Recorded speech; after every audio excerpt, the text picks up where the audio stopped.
Hi, welcome back everyone. In this video I'm going to present you a short build guide on another interesting off-meta build that you might want to try to play during this.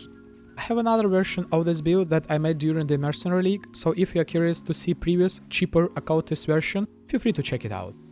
In the base version of this character, everything costed me less than 20 divines, but depending on the economy, prices are going to change. But before we begin, if you'd like to see me play live, ask a question or just have a chat, feel free to follow me on Twitch. Okay, let's get started with the key ideas behind this build.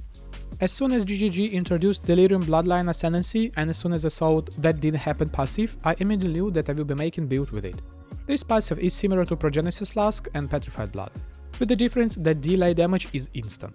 So what is the best way to benefit from this passive? And the answer is pretty obvious.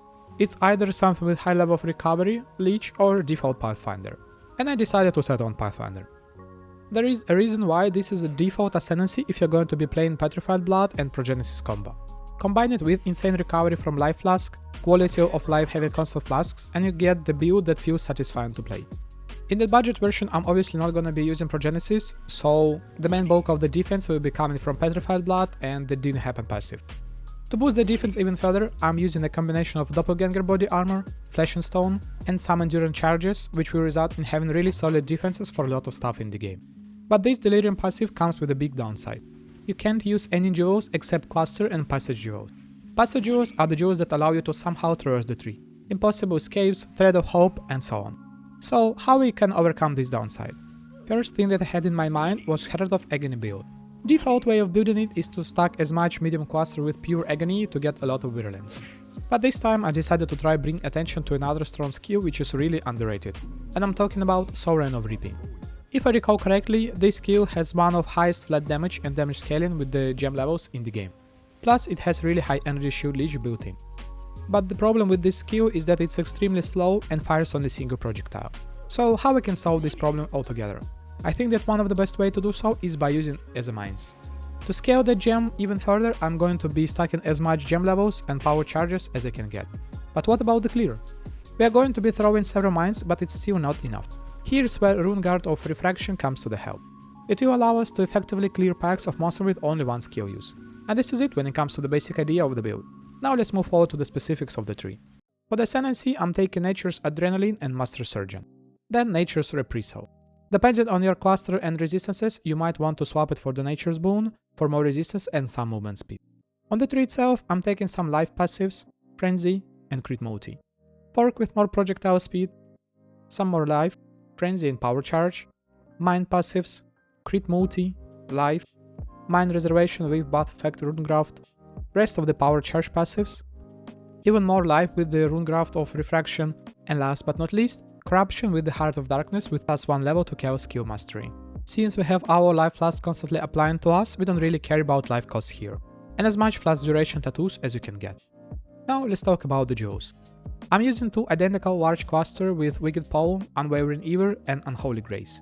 You can self-craft them by spamming Aberration Fossils with a base of item level 50 and above. The lower the item level, the higher chances of getting this cluster.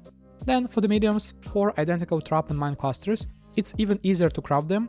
Just use Harvest Reforged Life on base with item level 68 and above. For small clusters, I'm using small cluster with Enduring Composure and some random stats. Next one is Small Life Jewel with 35% increased effect and some necessary attributes. The other two are Small Resurrection Cluster with increased effect and necessary attributes. If you don't have enough strength for the build, then just lower the gem levels and it should be good. Okay, now let's move forward to the items. For the weapon, I'm using Void Battery. This one is almost always better than Mirror Tier wands when it comes to the power charge stacking. For the shield, Malachi's Loop for even more power charges. The helmet is a rare helmet with some life, a lot of mana reservation, chaos stress and life regeneration. It's not that hard to craft it, but it will be cheaper to buy it. To craft the helmet, get Fracture Life base, then spam Essences of Loathing until you get life regeneration with an open suffix. Then lock prefixes and reforge chaos and pray to get high enough chaos stress. Finish the craft with the Pierce. You can cut the cost on the reservation implicit. The body armor is Doppelganger with max roll for the defenses. If you have higher budget, try to get with +11 corruption, but it's not really necessary. The gloves are rare gloves with life, attributes, and chaos stress. To craft them, you just buy the fracture base with life, then spam Essence of Spirit until you get good enough attributes and open suffix. Then lock suffixes and reforge chaos. Finish the craft with the projectile speed.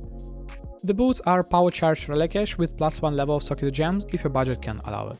The amulet is Ashes of the Star with high quality raw and nature remedies anointment for flash sustain.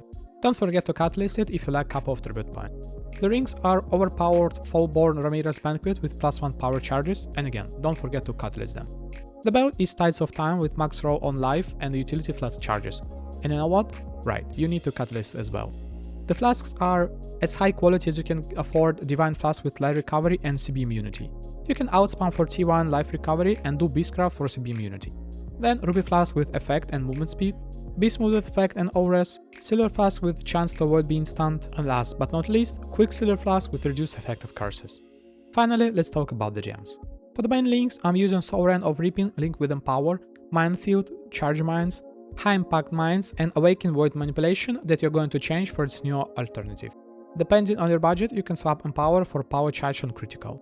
Then, in the weapon, cast more damage taking Immortal Call setup with Life Tap, next Aura setup with Flesh and Stone, Enlighten, Zealotry, and Summon Skitterbots. In the shield, Clarity link with the Arrogance and Flame Dash. Then Automation link with Detonate Mines, high quality Withering Step, and ideally Enhance.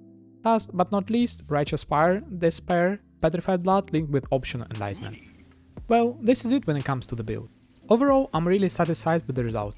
This build is fast, has decent level of damage and survivability, and has pretty lazy playstyle, not counting constant pressing of life flask, but you will get used to it pretty quickly. The next video is going to be about the build that became one of my favorite builds of all time, so stay tuned. If you like the content, don't forget to like and subscribe, as it motivates me to make more interesting builds. If you want to see me play live, ask a question, or just have a chat, feel free to follow me on Twitch and join my Discord server. If you wish to support me financially, there are links in the description below. And I will see you in the next one. Bye!